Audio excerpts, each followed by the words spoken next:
नमस्कार माझ्या शेतकरी बांधवांनो तुमच्यासाठी अजून एक महत्त्वाकांक्षी योजना म्हणजेच की प्रकल्प राज्य सरकारने सुरू केलेला आहे, ज्यामुळे ग्रामीण अर्थव्यवस्थेला एक मोठी चालना भेटणार आहे। त्यामुळे ग्रामीण शेतकऱ्यासाठी ही अत्यंत महत्त्वाची अपडेट समोर आलेली आहे। शेतकऱ्यांसाठी हा प्रकल्प एक लाभ म्हणून ठरणार आहे। संपूर्ण अपडेट या प्रकल्पाबद्दल आपण घेणार आहोत, तरी व्हिडिओ हा शेवटपर्यंत नक्की बघा। तर माझ्या शेतकरी बांधवांनो, मुख्यमंत्री ग्रामीण पशुधन उद्योजकता योजना 2026 ग्रामीण अर्थव्यवस्थेला उभारी देणारा एक महत्त्वाकांक्षी प्रकल्प।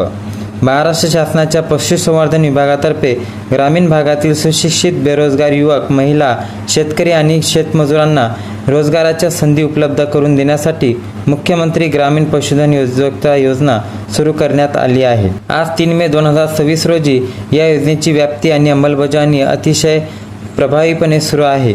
या योजनेचा मुख्य उद्देश ग्रामीण भागात पशुसंवर्धनाला वेगळा जोडधंदा न ठेवता त्याला एक उद्योगाचं स्वरूप देणे हा आहे। याबद्दल संपूर्ण माहिती आहे पुढे। विकसित महाराष्ट्र 2047 या संकल्पनेनुसार राज्याची अर्थव्यवस्था $5 ट्रिलियन पर्यंत नेण्याचे लक्ष्य शासनाने ठेवले आहे। यामध्ये कृषी आणि पशुसंवर्धन क्षेत्राचा वाटा महत्त्वाचा आहे। यामध्ये ग्रामीण युवकांना नोकरीचे मागे न लावता स्वतःचा व्यवसाय म्हणजेच की दूध व्यवसाय, शेळीपालन, कुक्कुटपालन सुरू करण्याचे प्रोत्साहन देण्यात येत आहे। शेतकऱ्याच्या उत्पन्नात शाश्वत वाढ होत आहे। त्यानंतर ग्रामीण भागातील रोजगारांच्या संधी निर्माण करून शहराकडे होणारे स्थलांतर कमी करणे हा याचा मुख्य हेतू आहे। यामध्ये संकरित आणि देशी गाय म्हशीच्या पालनाला प्रोत्साहन देऊन दूध उत्पादन वाढवणे हा सुद्धा याचा मुख्य हेतू आहे।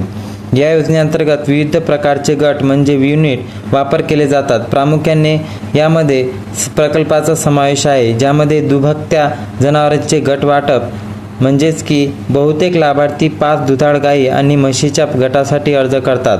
प्रकल्प खर्च सुमारे 11,35,000 रुपये अंदाजे ठरवण्यात येत आहे। समाविष्ट बाबी जर बघितली तर जनावरांची खरेदी व यामध्ये वर्षाचा पिका, आधुनिक गोठा बांधकाम आणि कडबाकट्टी यंत्र यामध्ये पूर्ण प्रकल्पात सम्मिलित करण्यात आलेले आहे।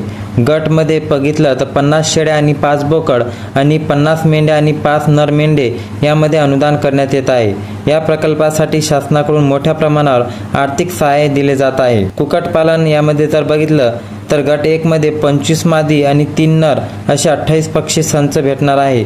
त्यानंतर दुसऱ्यामध्ये जर बघितलं तर 1000 किंवा त्याहून अधिक मांसल म्हणजेच की बॉयलर किंवा अंडी देणारे लायर पक्ष्याची युनिट यामध्ये सम्मिलित करण्यात येत आहे।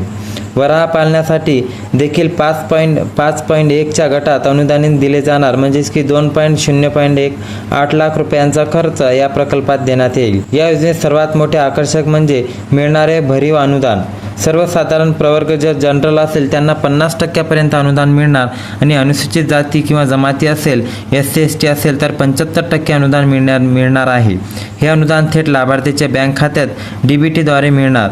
2 ते 3 टप्प्यात जमा केले जातात। यामध्ये तुम्हाला शेड बांधकाम पूर्ण झाल्यावर आणि जनावरांची खरेदी झाल्यावर पूर्ण पैसे मिळणार। योजनेचा लाभ घेण्यासाठी अर्जदारांनी खालील अटी पूर्ण करणे आवश्यक आहे। यामध्ये वय लाभार्थीचे किमान 18 वर्ष असणे आवश्यक आहे।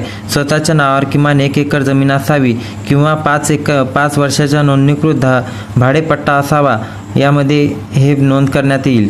त्यानंतर पशुपालन व्यवसायाचे शासकीय प्रशिक्षण प्रमाणपत्र किंवा 2 वर्षाचा अनुभव असणे आवश्यक आहे। यामध्ये प्रशिक्षण नसल्यास निवड झाल्यास प्रशिक्षण घेईन असे हमीपत्र देता सुद्धा येतात।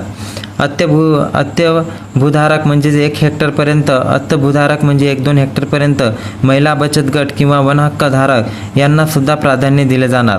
महिलांसाठी 30% आणि दिव्यांगासाठी 5% आरक्षण ठेवण्यात आलेले आहे।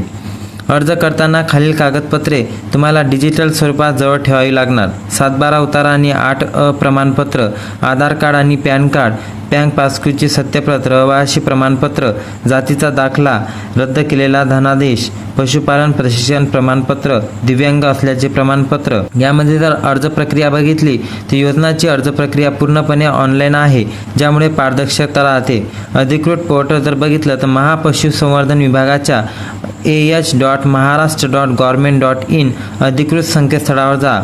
आधार नंबर आणि मोबाईल नंबर वापरून नोंदणी करा। मुख्यमंत्री ग्रामीण पशुधन उद्योजकता योजना निवडा। त्यानंतर वैयक्तिक माहिती, जमिनीची तपशील आणि पशुधनाचा प्रकार निवडा। सर्व आवश्यक स्कॅन केलेली कागदपत्रे अपलोड करा. अर्ज पूर्ण भरल्यावर त्यांची प्रिंट काढून घ्या. मुख्यमंत्री ग्रामीण पशुधन उद्योजकता योजना ही केवळ अनुदान देणारी योजना नसून ग्रामीण तरुणांना व्यावसायिक बनवणारी एक मोठी संधी आहे. आधुनिक तंत्रज्ञान यामध्ये खूप मदत करत आहे. म्हणून जास्तीत जास्त शेतकऱ्यापर्यंत हा व्हिडिओ शेअर करा, जेणेकरून त्यांना या योजनेचे अनुदान मिळेल आणि त्यांना लाभ पण उचलता येईल. जेणेकरून या व्हिडिओला जास्तीत शेअर करून शेतकऱ्यापर्यंत हा व्हिडिओ पोहोचवा. धन्यवाद.